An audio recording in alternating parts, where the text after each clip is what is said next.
قرآن شریف میں اس کی ایک یہی مثال ہے آل آنا۔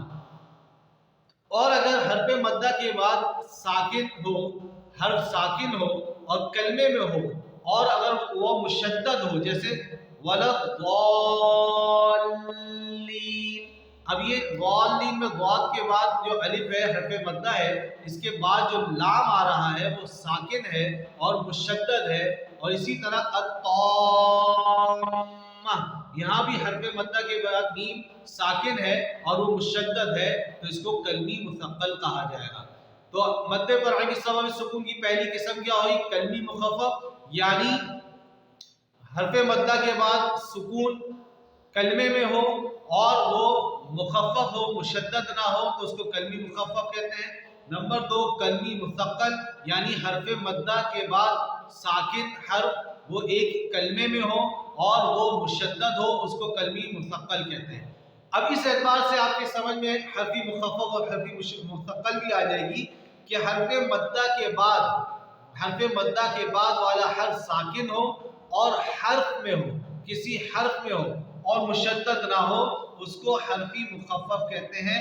جیسے قرآن شریف میں حروف مقطعات ہیں، اس میں آپ کے سامنے ایک مثال ہے قاف۔ اب ادھر قاف میں جو فا آ رہا ہے آخر میں یہ ساکن ہے، اور فا سے پہلے الف حرف مدہ آ رہا ہے اور یہ ایک حرف میں ہے، تو یہ حرفی مخفف کہلائے گا کیونکہ یہ مشدد بھی نہیں ہے۔ اسی طرح صاد، اب اس کے آخر میں جو دال آ رہا ہے یہ بھی ساکن ہے اور حرف میں ہے اور مخفف ہے، مشدد نہیں ہے۔ حرف مدہ کے بعد حرف ساکن ہو اور حرف میں ہو اور مشدد ہو، اس کی مثال جیسے الف لام میم۔ الف لام میں جو ہے آخر میں میم آ رہا ہے حرف مدہ کے بعد اور وہ حرف میں ہے، لام والے حرف میں ہے اور مشدد ہے، اس کو حرفی مثقل کہا جاتا ہے۔ جیسے الف لام میم۔ تو عزیز طلباء، مد فرعی بسبب سکون کی تعریف آپ نے پڑھ لی، جس میں حرف مدہ کے بعد سکون اصلی ہو، اس کو مد لازم بھی کہتے ہیں۔ اس کی 4 قسمیں ہیں۔ نمبر 1 کلمی مخفف، یعنی حرف مدہ کے بعد ساکن کلمے میں ہو اور وہ مشدد نہ ہو، مخفف ہو۔ کلمی مثقل، یعنی حرف مدہ کے بعد ساکن کلمے میں ہو اور وہ مشدد ہو، جیسے وَلَضَّالِّينَ۔ حرفی مخفف، یعنی حرف مدہ کے بعد ساکن حرف میں ہو اور وہ مشدد نہ ہو، اس کو حرفی مخفف کہتے ہیں، جیسے قاف۔ اور حرفی مثقل کہتے ہیں اس کو جس میں حرف مدہ کے بعد ساکن حرف میں ہو اور وہ مشدد ہو، جیسے الف لام میم۔ مد لازم کی کھینچنے کی مقدار مد متصل اور منفصل کی ہی طرح 3 تا 4 الف کے برابر ہے، یعنی مد اصلی سے ہٹ کر 1 الف سے زیادہ کھینچا جائے گا۔ تو عزیز طلباء، یہ تو ہو گئی مد فرعی کی تعریف اور اس کی مثال اور اس کی اقسام کی تعریف وغیرہ۔ اب آخر میں، سب سے آخر میں ایک عنوان ذکر کر رہے ہیں، اس کا جاننا بھی ضروری ہے، اور وہ عنوان ہے مد عارض للسکون۔ عزیز طلباء، اس کے بارے میں آپ کے سامنے تھوڑی سی وضاحت آ چکی ہے کہ مد عارض للسکون یعنی جو مد اصلی کا مخالف ہو۔ مد اصلی تو اسے کہتے ہیں جو سکون کی حالت میں، وقف کی حالت میں بھی ساکن ہو، وقف کے بغیر بھی ساکن ہو۔ مد عارض للسکون اسے کہتے ہیں، یعنی عارضی سکون اسے کہتے ہیں جو وقف کی صورت میں، یعنی اس کے حرف مدہ کے بعد والا جو حرف ہے وہ وقف اگر ہم کر رہے ہیں تب تو ساکن ہوگا، لیکن جب ہم اس کو ملا کے پڑھیں گے تب ساکن نہیں ہوگا، یعنی وقف کی صورت میں عارضی طور پہ اس پر سکون آتا ہے، اس کو مد عارض للسکون کہا جاتا ہے۔ جیسے عالمین، والناس، تعلمون، یہ سب میں جو حرف مدہ کے بعد جو حروف آ رہے ہیں، عالمین میں آخر میں نون آ رہا ہے، والناس میں آخر میں سین آ رہا ہے، یہ حرف مدہ کے بعد آ رہے ہیں اور اس میں وقف کی صورت میں ساکن پڑھا جا رہا ہے، اور وقف اگر نہ کریں آگے سے ملا کے پڑھیں تو یہ ساکن نہیں ہوگا بلکہ اس میں حرکت پڑھی جائے گی، تو یہ مد عارض للسکون کی مثال ہے۔ اس کو بھی کیونکہ اس سے پہلے حرف مدہ ہے، اس کو بھی کھینچا جاتا ہے لیکن ایک خاص مقدار میں کھینچا جاتا ہے، اور اس کے کھینچنے کی مقدار میں 3 طریقے ہیں کہ 3 میں سے کوئی بھی ایک طریقہ اختیار کیا جا سکتا ہے، اور وہ طریقہ یہ ہے کہ پہلی طریقہ یہ ہے کہ اگر ہم کسی حرف مدہ کے بعد متحرک حرف پر وقف کر رہے ہیں اور اس کو وہ عارضی ساکن بن رہا ہے تو وہاں جو مد کیا جائے گا وہ یا تو مد اصلی کی طرح 1 الف کے برابر کیا جائے گا، 1 الف کے برابر، اور اس کو قصر کہا جاتا ہے اس مد کو، کیونکہ وہ 1 الف کے برابر قصر مد اصلی کی طرح ہوتا ہے۔ یا 2 الف کی مقدار کھینچا جائے گا جیسے اس کو توسط کہا جاتا ہے، یا 3 الف کی مقدار کے برابر متصل اور منفصل مد لازم کی طرح کھینچا جائے گا اور اس کو طول کہا جاتا ہے۔ قصر کہا جاتا ہے یعنی 1 الف کے برابر، توسط کہا جاتا ہے یعنی درمیانی درجے کا 2 الف کے برابر، طول کہا جاتا ہے یعنی طویل کھینچا جائے گا یعنی مد متصل اور منفصل کی طرح 3 الف کے برابر کھینچا جائے گا۔ جیسے عما یتساءلون 1 الف کے برابر، یا الون 2 الف کے برابر، یا الون 3 الف کے برابر طول کر کے پڑھا جائے گا۔ لیکن عزیز طلبہ اس میں یہ بات واضح رہے کہ ہم نے پہلی آیت میں اس طرح وقف کرتے ہوئے مد عارض بالسکون میں اگر قصر کیا ہے تو آگے جتنی آیات میں ہم اس طرح وقف کریں گے اور مد عارض بالسکون ہوگا تو اس میں جو مد ہوگا وہ ہم قصر ہی کریں، اور اگر پہلی مرتبہ میں قصر توسط کیا ہے 2 الف کے برابر تو آگے بھی ہر جگہ توسط کیا جائے، اور اگر ہم نے طول کیا ہے تو آگے بھی ہر جگہ طول ہی کیا جائے۔ یہ مناسب نہیں کہ کہیں قصر کر رہے ہیں، کہیں طول کر رہے ہیں، کہیں توسط کر رہے ہیں، باقی بلکہ جو ایک مرتبہ کیا ہے وہی آگے کرتے چلے جائیں۔ عزیز طلبہ، اللہ تعالیٰ کے فضل و کرم سے ہماری کتاب مکمل ہو گئی الحمدللہ۔ اب عملی کتاب کا جو آپ کو کام کرنا ہے وہ صفحہ نمبر 84 سے عملی کتاب کے آخر تک 88 تک مکمل کرنا ہے، جس میں خلافت حضرت علی المرتضیٰ رضی اللہ عنہ کا سبق ہے اور مد و قصر کے حوالے سے سبق ہے۔ یہ آپ کو عملی کتاب کا کام مکمل کرنا ہے، انشاءاللہ اس کی PDF بھی آپ کو شیئر کر دی جائے گی۔ یہ جو ہمارا سفر شروع ہوا تھا اسلامیات سلسلہ نمبر 8 کا، اس میں عقائد، الدعاء والادعیہ، فقہ، سیرت النبی صلی اللہ علیہ وسلم، صحابہ اکرام رضی اللہ عنہم اجمعین اور تجوید کے حوالے سے جو ابواب تھے الحمدللہ وہ تمام اسباق ہمارے پورے ہوئے۔ اللہ تعالیٰ سے دعا ہے اللہ تعالیٰ ہمیں اس میں جو ہم نے اسلامیات میں پڑھا ان سب باتوں پر عمل کرنے کی توفیق عطا فرمائے، ان سب باتوں کو ہماری زندگی میں لانے کی توفیق عطا فرمائے۔ اللہ تعالیٰ ہمیں وہ زندگی عطا فرمائے جس سے اللہ تعالیٰ راضی ہوتے ہیں، حضور علیہ السلام راضی ہوتے ہیں۔ اللہ تعالیٰ ہمیں اپنے احکام جناب رسول اکرم صلی اللہ علیہ وسلم کے طریقوں پہ چلنے کی توفیق عطا فرمائے۔ یہاں ہمارا آمین یا ارحم الراحمین۔ عزیز طلبہ، یہاں سبق ختم ہوتا ہے، سلیبس مکمل ہو گیا، اب آپ اس کی تیاری کریں، اس کو پڑھیں، یاد کریں اور امتحانات کی تیاری کریں۔